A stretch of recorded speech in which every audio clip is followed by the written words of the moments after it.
Hello, everybody. Welcome back to the NBA Front Office YouTube channel. We are continuing our positional preview for free agency today, moving on to the shooting guard position. If you missed small forwards, power forwards, centers, you can find those videos all right here on the NBA Front Office YouTube channel. Make sure you do subscribe and turn on notifications as well. But Keith, today we're going to dive into the two guards. A lot of starters out there, certainly more than we saw at the other positions that we've covered so far. Yeah, once we get into these two guard lines, this is where the quality is really stands out. They're also the two largest groups of free agents. Yeah. There's 50 each of point guards and shooting guards, so that gives you a sense of the bigs. There's not as many. There's very few small forwards, and there's not very much quality among them. But then once you get into the guards, there's a lot. So just in case you didn't watch the other videos, we'll break this down a little bit for you how we do this. So we're doing it just like NBA teams do. When they approach free agency or the NBA draft, what they do is they take all the players that are going to be available and they slot them into tiers. So the tiers are all-star. Does not mean that they have to be an all-star, but they have to have all-star potential there. There are starters. Again, does not have to be a starter, but place a starter-like role of importance on a team. So if you're coming off the bench, but you are playing regular minutes or you're part of the closing lineup or something like that, you're going to slot into the starting group, even if you don't start games. I like to think about, let's think about like Jamal Crawford at the height of his sixth man powers. Right. He'd be in the starter group, right? Because he was having a starter level impact there. Then rotation players. These are the guys that are going to be in your regular rotation. So your 10-man rotation or so, maybe 11, 12 if you're a super deep team there. But that's your rotation guys. And then the other guys are your fringe guys. Now, on the other videos, if you go and watch those, or you already did, you saw that there were fringe guys listed. Because these positions are so deep in number of players, we've cut the fringe players off here. The fringe players are mostly two-way guys or veteran players who are near the end of their career or young guys who just really haven't panned out in the league for one reason or another. So fringe players are guys who are basically replacement level. They're always available with that. And of this group, I just, little spoiler, it's almost all two-way players. There's a handful of guys who are not two-way players, but almost all two-way players. So with that said, we can get into the names and start talking them, and you quickly see there's no all-stars listed here. Nope. And there just isn't, right? DeMar DeRozan's not at that level anymore. Evan Fournier not at that level. Tim Hardaway Jr. As you go down the list, it's hard to find guys that you think are at that level there. Victor Oladipo, we'll talk about, I'm sure, more. But he is somebody who is used to be at that level, but he really hasn't been since he got injured. But what is good is I have 12 starters listed here, which is more than we've seen in any of the other positions, because I think all these guys either are starters or they're going to play a starter-like role on a team. So let's start at the top. I think it is still fair to put DeRozan as the number one free agent shooting guard. Now, what's interesting is DeRozan, and you got to draw the line somewhere. So I use the playtime data that you can find a handful of different places and put it together. Most still had him listed as a shooting guard. And I think on a lot of teams, he'd probably still be a shooting guard. But he kind of plays small forward, kind of even plays some small ball four on occasion for the Spurs. So, yeah, I think that's what adds to his versatility now. He's not a shooter, never going to be a shooter, not at this point in his career, but he can still score, can play make, can do some things. So I feel very comfortable putting DeMar DeRozan at the top of this list, but that doesn't mean I want to spend $20 to $25 million a year on DeMar DeRozan. I'm not there. Agreed. Yeah, I don't think I would want to be the team to spend that either, particularly with how tough of a fit he is in the modern NBA because he doesn't shoot threes. Now, I will say, though, he's better at running the pick and roll than a lot of NBA point guards. He's become really, really good at that particular action. And so that's going to have value to teams, particularly if you're using him as sort of a secondary ball handler. You're putting him in that type of role, or somebody who's going to come in when your main ball handler is off the floor and you say, here's the basketball, you go do your thing, DeMar. I think he can have that kind of an impact on a club. The challenge is 25% from three last season. Like that's not what NBA teams are looking for right now. But as we've seen with the Phoenix Suns this year, look, the mid-range, maybe it is coming back in vogue, and DeMar DeRozan is certainly a guy who can fill it up from the mid-range. So he does have that shot down, but a lot of teams right now are looking for three-pointers. I don't know how much money he's going to get out there on the market. Older player, doesn't shoot threes, but he is still extremely talented. Yeah, and with his size and craft and finishing ability, it's not as a big a concern that he's not going to be shooting pull-up three-pointers out of pick and roll, but he will put the ball on the deck and get all the way to the rim still in pick and roll, and that is big right there. That's a big part of it. And again, because of that size, he can see passes that some of the smaller ball handlers can't. The next two guys, Fournier and Hardaway, they're really like 2 and 2A. I think it's just really a matter of personal preference on these two guys. They are shooters, ball handlers, for the most part, scorers. Fournier, I think, slightly better playmaker than Hardaway. I think Hardaway's been a more consistent shooter, but Fournier was over 46% from three with Boston, which I think shows how good at a spot-up shooter he is when there's a lot of talent around him. I think they're both going to get paid similarly. I think DeRozan may get more money in terms of a single season or maybe on a 2-year deal. Fournier and Hardaway, I think, are more likely to get probably 4-year deals or something in that range. So the total money might be more, but per year is probably less. I've got them both around 17, 18 million average annual value, but those are two guys that could help out all sorts of teams, including the two teams that they're already with in Boston and Dallas. Yeah, absolutely. It would not surprise me if both of them wound up staying exactly where they're at. Tim Hardaway Jr., man, he makes some tough shots. Some really difficult shots, some highly contested shots that he was knocking down. That's a little bit of a concern of mine with Tim Hardaway Jr. Can he continue to knock those down at a high percentage? Because if that dips at all, his overall value is going to take a big hit. But still, he's been a tremendous shooter. I think that now we're at a point where the Kristaps Porzingis trade with Tim Hardaway Jr. as a throw-in, where the Mavs actually had to absorb his salary, we should almost flip it and just call it the Tim Hardaway Jr. trade with Kristaps Porzingis thrown in at this point, because they seem to have reversed their roles. But I do like him a lot. Fournier, just a quick public service announcement: never Google, don't forget, don't do it, just don't do it. Norman Powell, the next guy on the list, does have a player option. He's not picking up that option. I don't see that happening, but I also don't see him going anywhere after the Blazers executed that trade to get him. Yeah, and then they started him alongside Lillard and McCollum. And we don't know what Portland's going to do this offseason. Even if they don't trade Damian Lillard, they may move on from CJ McCollum. And I think that was part of the idea behind acquiring Powell, was adding a scoring guard with a little bit more size if they did want to move on from McCollum.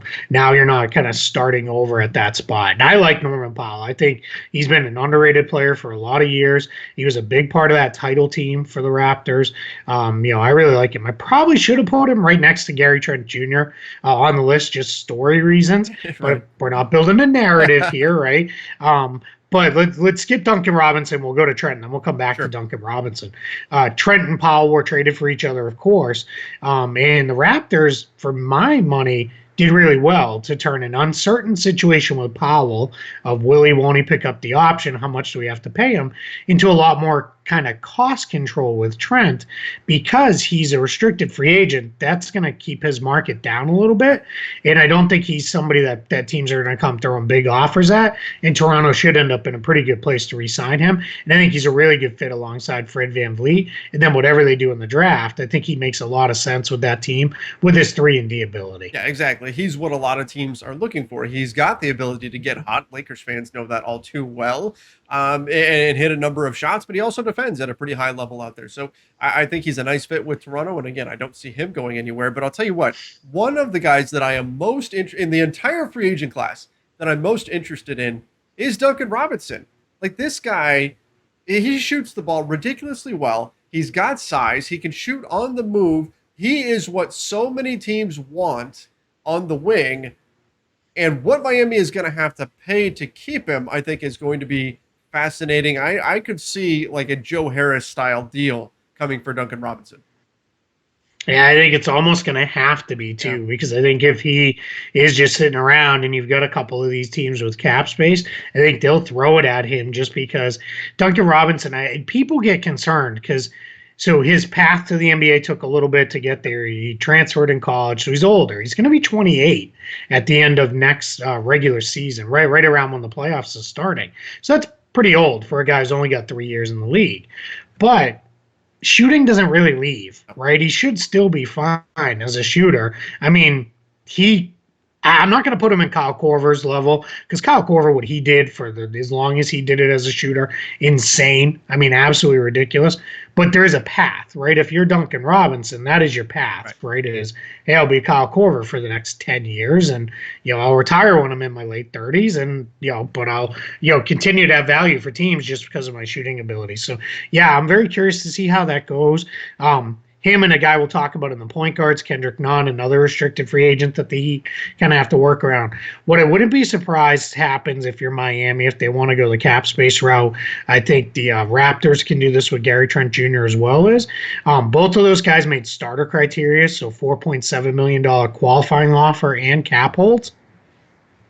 To get into a little bit of the cap nerd stuff here, what I think they'll do is if they can come to long-term agreements with those guys and they're going the cap space route, what you can do then is rescind the qualifying offer, which knocks their cap hold down to about 1.7 million and frees up about 3 million in cap space for you to use because you've already got the contract agreement in place. So as long as nobody pulls a shady one and says, actually, I'm going to go here instead, now that I'm not restricted, pulls a Marcus Morris on the Spurs kind of deal there. But as long as that doesn't happen, you're fine. And I think they'll go into that with enough faith and trust that we can get there. So just a way that those teams can create a little bit more cap space with these guys. Wasn't that Carlos Boozer back in the day with the Cavs when he jumped over to the Utah Jazz? That was a big deal at that point.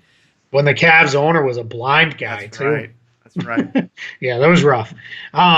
Then we get into a veteran guy, and a guy I know you know quite well, helped you get a ring there in LA, Danny Green. We'll see. Danny Green's still a player I think a lot of guys like. He's probably now chunk of the tax or the non-taxpayer MLE, which if you're wondering about exceptions, we've got a video all about where we talk all about exceptions where you can go and learn all about what those different exceptions mean and all the things related to that. So I think that's where he is. I think his days of getting 10 to 15 million are probably over, but still a quality guy because he can still defend, he can still shoot. He's just kind of streaky at this point. Bruce Brown, weird placement for Bruce Brown because the Nets used him as like a super small ball 5 roll man at times this year, but he's really a 2 guard. That's what he really is. That's what he'd be on 99% of the rest of the teams in the league and in lineups. But I like Bruce Brown a lot. He's a Boston kid, so I like him for that reason. But also I like guys who defend. I like guys who can play make. He shoots it, a little sketchy. If he could get a better jump shot, he'd be in the Gary Trent range as far as what he's going to get paid. As it stands, a little lower, but he's a guy the Nets really can't afford to lose. Yeah, and that's why I think they're going to keep him. Like, he's restricted. If he gets a big offer, I think they're going to match it. The Nets simply can't be without. And the Nets are going to be ridiculously capped out. They're not going to have a whole lot of money to go spend. So retaining their own talent is going to be the name of the game. I don't see him going anywhere. Josh Hart, that could be a little bit interesting, though, right? I mean, we've already heard that the Pelicans are willing to move on from Lonzo Ball, perhaps looking ahead to moving on from him. But what about Josh Hart? Josh Hart is a very tough-nosed player, a guy who can defend, a guy who can hit the three, a guy who can do a lot of little things that can help you win basketball games. Pretty good rebounder for a guard. Great rebounder. Yeah. I didn't realize how good of a rebounder he was until I started digging into doing free agency prep. Incredible rebounder for his position. So this is a guy that I think is going to get interest, but the question is, how much are the Pelicans going to be willing to pay in order to keep him? Yeah, that's where it gets really sticky for New Orleans. And there is some bubbling out there that Josh Hart is maybe interested in playing elsewhere. That has been kind of floated out there. So, we'll see. The Pelicans, their thing is, you've got Brandon Ingram on a max. You've got Steven Adams at $17 million. You got Bledsoe at $16 million. You got Zion makes $10+ million. You've got a lot of guys who make a lot of money. And you don't want to necessarily tie up your cap sheet long term because you're at a point where you could probably work around Bledsoe and Adams if you need to. But if you're just going to do that to turn around and give a bunch of money to Josh Hart, is that really the best decision? And that's where it could get kind of messy. And again, if you're in New Orleans, we're going to say this only probably a million times. Everything you need to do now going forward needs to be about trying to keep Zion there and keep Zion happy. So that's that's part of this where you got to kind of figure that out with them. I will say though about with Josh Hart, like sure, he is as far as I know, he is the only man on this list who has ended a player's career, right? I mean, the legendary story, David West posting up Josh Hart, couldn't move him. Josh Hart is a pretty sturdy guy, and he works pretty hard in the post. David West couldn't move Josh Hart, and that's when he went, this is it. I'm not moving this guy. I got to retire. I'm out. Plus, Josh Hart, the meme king, right? He is fantastic with his facial reactions to stuff. He is absolutely terrific. I'm with that. All right, get number 10 on the list. I think this may surprise some people if you're a more casual fan and you recognize the name, Victor Oladipo. But he has not been good since he got hurt. He wasn't good for the Pacers, wasn't good for the Rockets. Wasn't very good for the Heat either. So question becomes, what are you doing here with Victor Oladipo? I think what ultimately happens here is Miami gives him kind of a make good contract where it's, hey, we're gonna bring you in, we're gonna bring you back, we're gonna give you a chunk of stuff, see if you can get it worked out.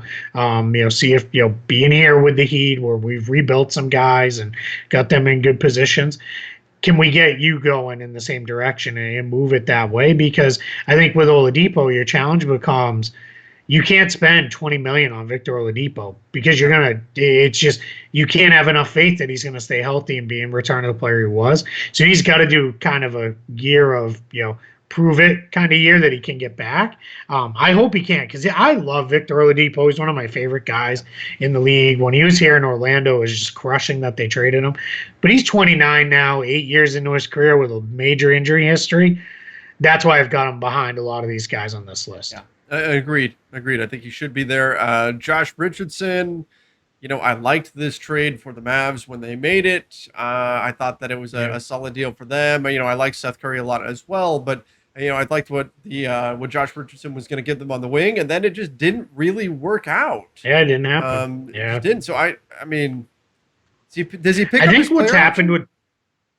Yeah, so that's a good question on that one too. Is remember last year there was all the reports. Josh Richardson said, "Nope, I'm opting out. I'm going to go free agency. I'm going to do my thing." Now there's a question of does he just pick it up because that money may not be there for him in an uncertain market. I think what's happened with him as a player is when we all really started to fall in love with him in Miami, he was their primary ball handler and playmaker. With Philly and then with Dallas, he's moved into an off-ball role, and I just don't think he's as good.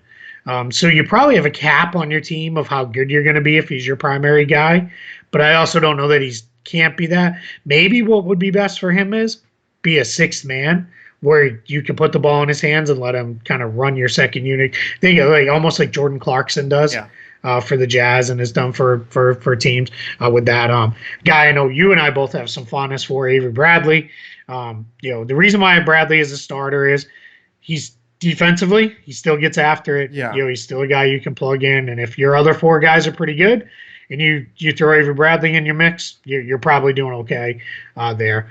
With him. Then the rotation, we're not going to go through every rotation guy. I promise this will not be a 2-hour-long video. But what there is here in the rotation group is a good mix of some younger guys and a good mix of some guys who are one skill guys. So Reggie Bullock, Wayne Ellington, JJ Redick, shooters. Furkan Korkmaz, we can put in the shooter category. Malik Monk, Terrence Davis, couple of shooters. Tony Snell, another shooter in that grouping. Then you've got some guys who are upside plays. So Hamidou Diallo, Talon Horton-Tucker, if you like those two guys on the restricted free agent market. Those are guys. Then you've got kind of your defenders. So that's where you would slot in like David Nwaba would slot in at that spot. Edmund Summer, Wesley Matthews, Kent Bazemore. Those are your more defensive guys. And then kind of your probably best two all-around guys in this grouping are Alec Burks and Austin Rivers. That they can do some ball handling, some playmaking, some scoring. They're both okay shooters there. So a lot of depth to the shooting guard position, which we have not seen. Power forwards had some decent depth to it. The center position, just because of the nature of what the center position is becoming, there's a lot of good role players. But in this group, people are going to be stealing guys out of this group for the veteran minimum exception and things like that, small parts of the MLE, things like that, then you're going to get good production out of a, clear, probably top 8 rotation player out of some of these guys because they're that good, and there's just not enough money to go around to pay them all. Exactly. There's so many of them out there. The supply is high. Demand is there too. Teams want guys who can do these things, but the supply is just so high that at some point the money's going to run out. Music's going to stop, and they're going to be left without a seat. And next thing you know, they're going to take deals that are below market value. So I think it's something that's important. There, shooting comes at a premium. So like Reggie Bullock, I see him getting a decent deal. That certainly is going to matter. But you're right. You can find guys who are solid, who can contribute. We saw Austin Rivers contribute this last year quite a bit. So there's guys who can step in here and do things for teams. And this is not like the other lists that we've looked at, like the small forward list, where you get the rotation and you're like, do we really want that guy? Do we really? Where you hear you've got like some legit guys that you'd really want to go after. Now, Keith, let me ask you this: on this list, who do you think has the most upside? Amadou Diallo. I was hoping to force you to say Talen Horton-Tucker. He would be second on this grouping. Different players, right? I think Diallo's shooting and defensive ability is it's probably pretty far ahead of Horton-Tucker. Horton-Tucker's off the dribble game is ahead of Diallo's.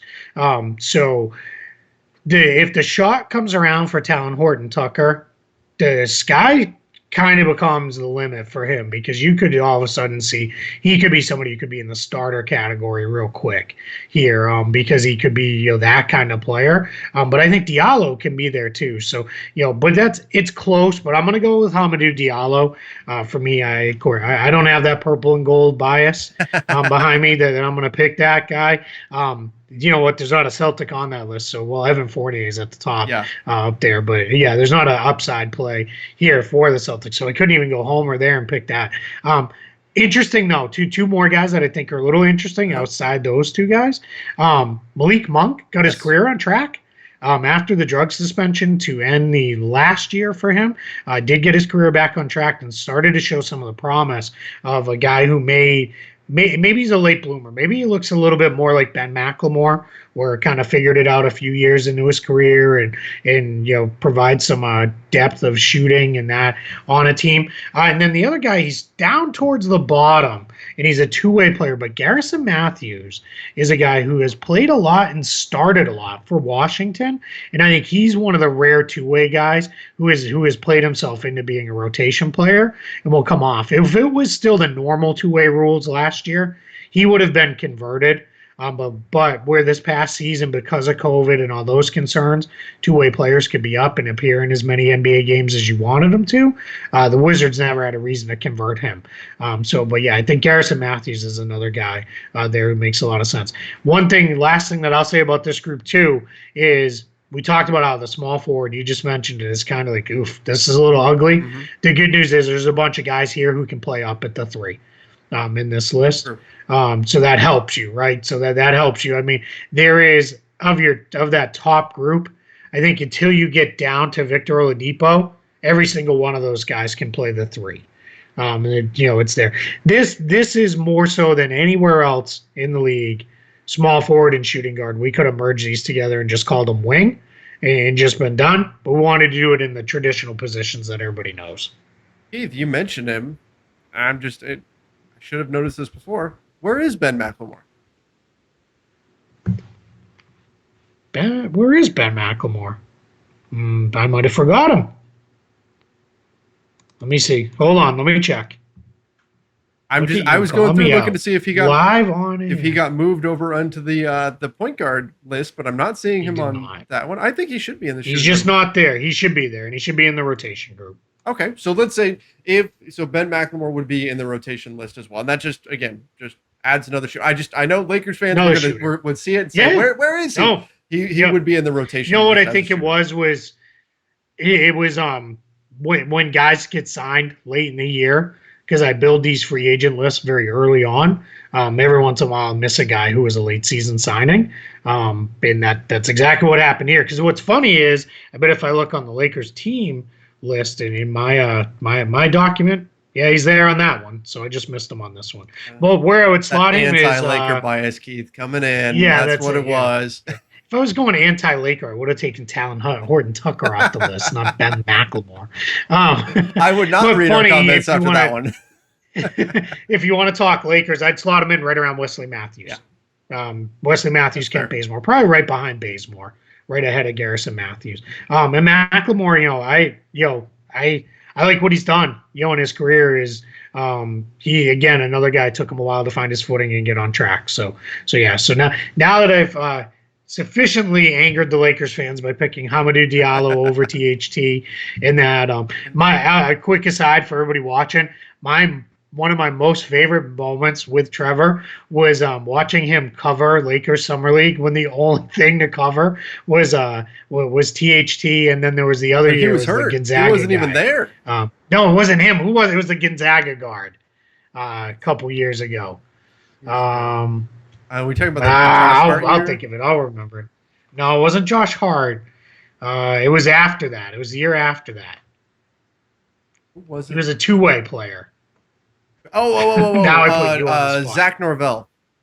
Zach Norvell, yes. There you go. Yeah, that was the only guy who had a sniff of making the Lakers on that summer league team. Yes, I'm sorry. I got him confused with Horton Tucker because I forgot he was out and hurt and didn't even play that year. But yeah, I like Talon Horton Tucker though. I like his size. I like his ball handling ability. I think he can become a good combo guard off the bench. Eventually, that's probably his best bet. It's weird that the Lakers have him and Alex Caruso because I think they overlap almost a little too much in role as a bigger ball handler.